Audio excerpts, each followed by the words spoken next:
I've had my Steam Deck since June 2022, and in a year of use, it's been simultaneously fantastic and also a bit frustrating. I mean, I absolutely love the capabilities of this thing, and it's made long-haul flights quite literally fly by, and yet there are still some things about this that are just plain weird and absolutely need to be talked about. So let's discuss absolutely everything you need to know after a year of use of the Steam Deck, right after a short word from this video sponsor. Intel Gamer Days is back in the UK for 2023, bringing over a week of PC gaming deals right to your doorstep. There are fabulous flash sales on laptops, PC components and systems, all powered with Intel Core CPUs or ARC graphics. Deals include up to £300 off products from ASUS, MSI, Lenovo, Acer and more. So what are you waiting for? Grab your Intel Gamer Days deal today with the link down below. Let's start at the beginning, and my first impressions of the deck were mixed. I actually did create a full video about this, but it's currently unlisted. I will leave it linked in the description down below, as honestly, I made loads of mistakes working my way around the deck when I was doing the unboxing process, but then this is exactly the problem that you're likely to run into yourself when you're going through the deck for the first time, as it is a complicated beast. This is a machine that can play a ginormous library of PC titles, and ones that are designed for use with a mouse and keyboard, but without a mouse and keyboard. This of course means that depending on the game that you're actually going to play, your mileage will vary a lot, and some games will suit the deck more than others. It's interesting just how well a game like Civilization 6 can run on the deck, as you essentially lose your hotkeys, but then can continue to dominate Rome as normal, while with something like Beam NG Drive, with a lot more reliance on the mouse and keyboard, well, things just aren't quite so simple. But I do want to be really strong here and say that personally speaking, the fact that the Steam Deck can't play every game really doesn't matter to me. This is a portable machine. I need something to play, not literally everything. The clue is probably in the name, of course, but a reminder that the Steam Deck runs on SteamOS and works predominantly with Steam games. You can install other launchers, and you can even install Windows. But for me, what is a secondary portable gaming machine, frankly, I just don't find it particularly necessary. The user interface is actually surprisingly good, with large tiles and icons making it easy to navigate around your library, browse the store, and access numerous settings and options that any PC gamer worth their salt will certainly appreciate. For example, you can create per game and global control profiles, you can set and customize a performance overlay to monitor stats, and you can set a frame rate cap and lower the refresh rate to save your battery life. But forget all the nerdy stuff, let's talk about the thing that matters more than anything else: actual gaming on the deck. What is it like, and is it worth it? Well, when everything's working properly, it is abso-freaking-lutely amazing. That sounded better in my script. Can we pretend that bit didn't happen?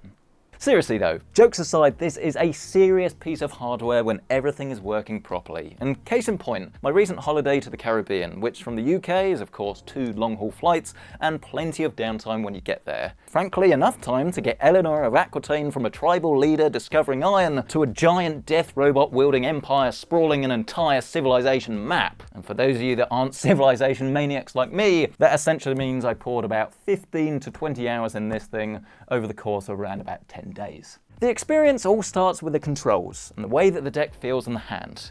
Compared to the much smaller Nintendo Switch, the deck is rather bulky by comparison, having a much larger footprint and weighing in at around about 50% more than the Switch. To say that it's noticeable would be a huge understatement, and especially when compared to the newer ROG Ally, the shape comes across as unnecessarily bulbous. Despite this, I've learned to accept the Steam Deck for what it is. It's not uncomfortable, it's just not as good as it could be. Where the deck excels, however, is with the inputs, or the controls themselves, as frankly it puts the ROG Ally to shame. Not only do you get 2 thumbsticks, but crucially, you also get 2 touchpads that are about as responsive as the very best out there, and are quite literally what makes this machine function as a PC replacement in your hand. It's these touchpads that act as the mouse, allowing you to operate menus, user interfaces, in addition to working as an alternate control method for something like an FPS. And when you use them, the first thing you'll notice is just how low the latency is, and just how responsive they are. Not only that, but the weird large size of the deck suddenly starts to make sense, as your thumbs are now exactly in the right place to use them naturally.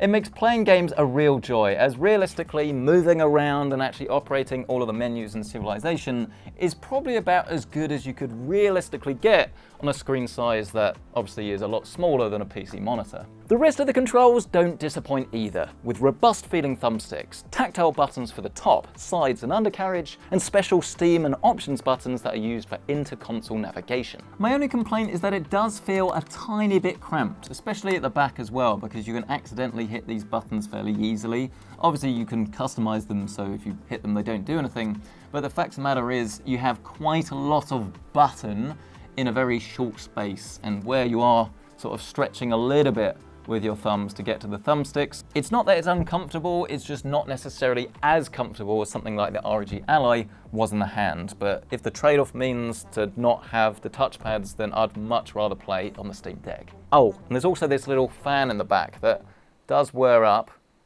It does make a little bit of noise. It can get worse depending on the game that you're playing, and you do also get a little bit of hot air chucked out the back. Nothing to be a big problem, but you're probably not used to it if you've come from like I was gonna say Game Boy. How old am I? A Nintendo Switch. My game of choice whilst travelling between London and Chester last year was an oldie, but a goldie. Tomb Raider Anniversary. Certainly not optimised for the deck in any shape or form, but it works like a charm, with the thumbsticks getting through each challenge and tomb without any hassle whatsoever. Because of the size and the weight of this thing though, I would highly recommend that where possible you have somewhere to actually rest your elbows. So on the train, using something like a tray table is a good idea, because this is a very big and heavy device, and long term I was finding I was getting quite a lot of cramp if I wasn't resting my hands or elbows. It's still not perfect even if you are able to rest them, but just do be aware that, again, compared to some smaller devices that you might have used in the past, this is definitely something that is going to get uncomfortable if you're going to sit there for hours on end. The touchscreen itself is both big and bold. I have the premium anti-glare display here that I would say works quite well on both public transport and indoors, but I wouldn't really fancy sitting in the sun using this, to be honest. It's also only 1280 by 800 resolution, and frankly it does have oversized bezels, but it's easily sharp enough for its size, and bear in mind that the battery life isn't great anyway. More on that in a minute. High resolutions probably wouldn't be worth using on the go anyway. It's also a shame that this device doesn't have any form of variable refresh rate, as you'd think this is exactly the sort of thing where you'd want it. Games that you aren't going to be running at a constant 60 FPS necessarily, and being able to run that in between would certainly be nice. Now you can do it with a fixed refresh rate, which is cool. I've currently got this locked to 45 frames a second. There are different resolutions with different refresh rates as well that you can use if you want to run at a low resolution, or of course run at a lower frame rate, but it's still not, I would describe as optimal. As for the performance of the machine, I'd say on the whole it is very impressive, but you should be aware that this certainly isn't the best out there anymore, as both the ROG Ally and the Legion Go have this beat. But you'd be surprised just how many games you can get to run, and unlike those machines, you don't need a clunky copy of Windows running in the background. I think everyone will be happy as long as you keep your expectations in check. Remember, this is not an RTX 4090, it is a handheld, battery-powered gaming rig. As for which games you can actually play, I have to confess that I'm actually very impressed with the Steam verification system, because it's very easy to understand what all the numbers and what the different colours mean. I mean, it's a traffic light system. Green means it can play very well, no issues at all. Amber is in the middle, and red is don't bother. For context, I currently have 257 games in my Steam library, and 55 of them are rated as green, great on deck, and 102 of them are amber, so roughly half of my library is currently playable. And this is absolutely fine for me, as I'm not picky, but if you're someone that specifically wants to play the games that just don't work, it would get pretty frustrating. So that is the gaming experience, but what about the question of actually living with the deck? This is something that I purchased myself, this is not a review sample. Do I actually use it? Do I enjoy using it? And is it worth the money? And for me, I'd say somewhat, yes, and yes. The biggest praise that I can sing for the deck is that it fits into any PC gamer's life with ease, as you don't need to buy any new games, and you can install plenty of them to use on the go, in addition to the saves actually carrying over to your PC at home if you're willing to do some transfers, or of course rely on cloud saves. As I exclusively use this while travelling, I also don't have to deal with the bad things very often. As I say, I'm not picky about what I play, I just want something from the go. And if you're like me and this is what you're going to use this device for, then you are going to love the deck. But please do be aware there are some flaws that you are going to have to deal with. And you know what? Perhaps unsurprisingly, I'd say the biggest one with this is actually the battery life. It's not that it's bad, it's just no MacBook Air. Older titles will run for several hours without issue, whilst newer ones, especially those running at 60 FPS, will barely get past an hour and a half. Fine for a train journey,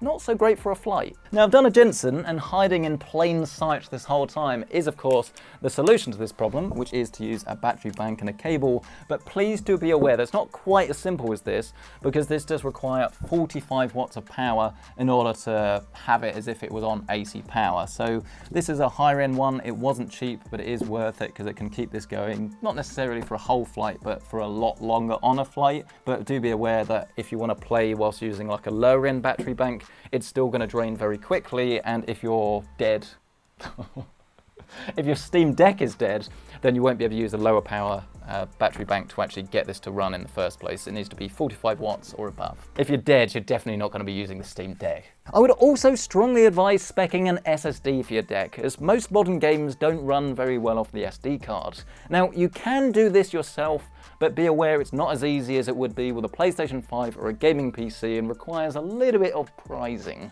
Moreover though, to this very day, there are still plenty of bugs that do just frustrate the heck out of me, not on a daily basis, but more frequent than I'd like. The most recent one being that when I was away and I was playing Civilization, if I wanted to have the game in the suspended mode, you'd press the button and you'd leave it. Fantastic. But then you'd come back, you'd turn it on, and then none of the buttons would actually work in the game. Even if you closed the game down and relaunched it, still wouldn't work, or just make like SteamOS noises. And I had to restart the deck to actually get around this problem. If you know a solution to this bug, please do let me know down in the comment section below, but that really frustrated me. But then moreover than that, the more frequent thing that really does drive me up the wall is that the battery just seems to disappear once you've plugged it into charge, you take the cable out, and it just seems to go dead way too quickly. Like, I don't use this all of the time, so maybe this is normal for a device like this, but I don't see why it should be. Like, if I unplug this and then like leave it to do an update or something like that, it's far too easy for this thing to actually drain its battery entirely. If you have it in suspended mode, I understand the battery life is going to drain,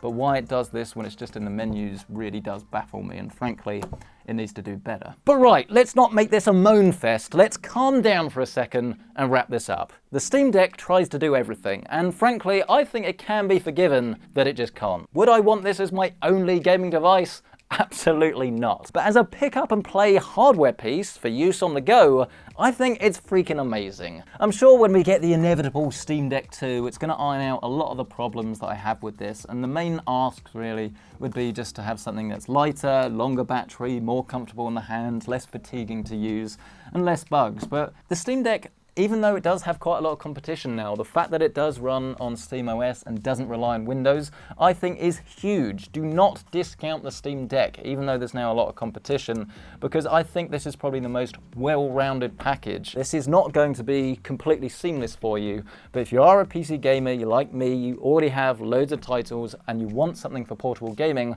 I think it is a no-brainer. It is absolutely worth the money, and the Steam Deck does come highly recommended. But of course, that's just my opinion. Let me know your thoughts on the Steam Deck down in the comments below. How long have you had yours? Would you be in the market to get one if you don't have one?